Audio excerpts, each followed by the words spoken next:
Alright, folks, welcome back, everyone. 皆さん、おかえりなさい。今日は453日目です。It's day 453. Let's get right into it. Stay tuned in the cycle. Eh.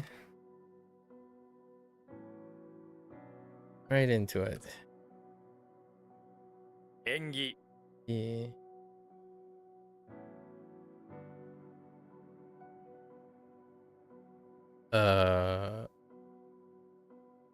Is that not it on the brink?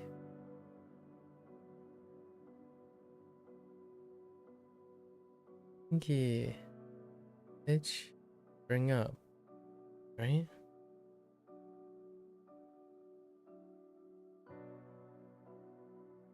Huh.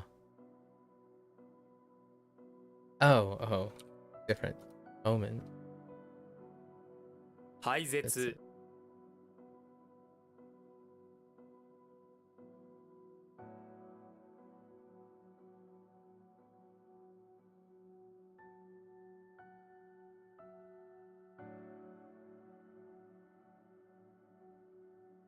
核分裂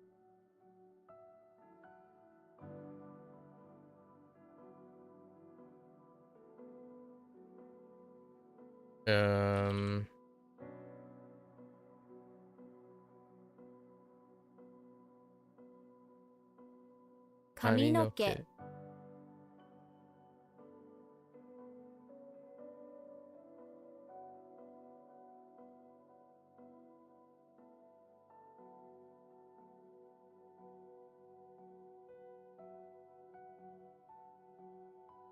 選択肢は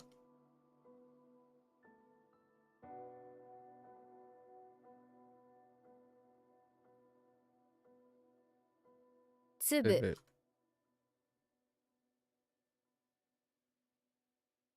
叱る 国籍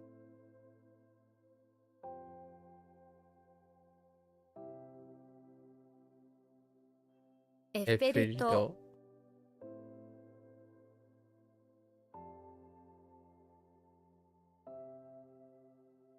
Oh. Hmm.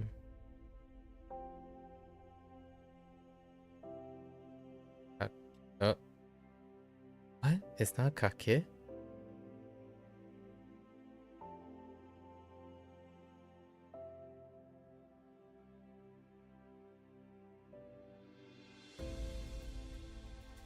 Hmm.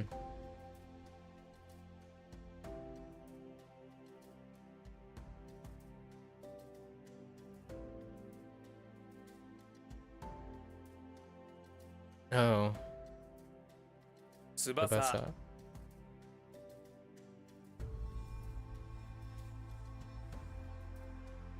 訴求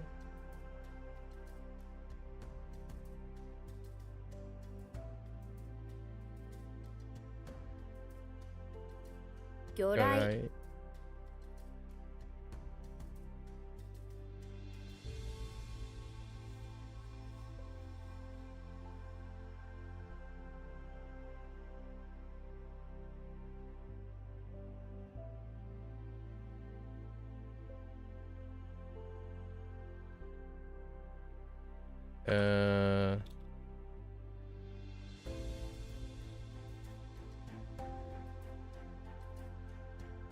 Well, it was like endate. This is menu, right? Oh no. Ondate. 献立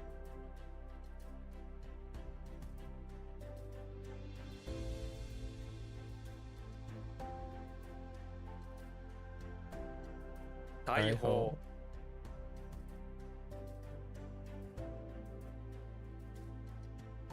小包み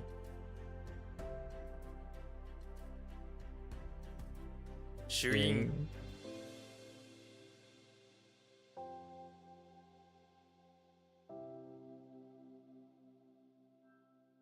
遠距離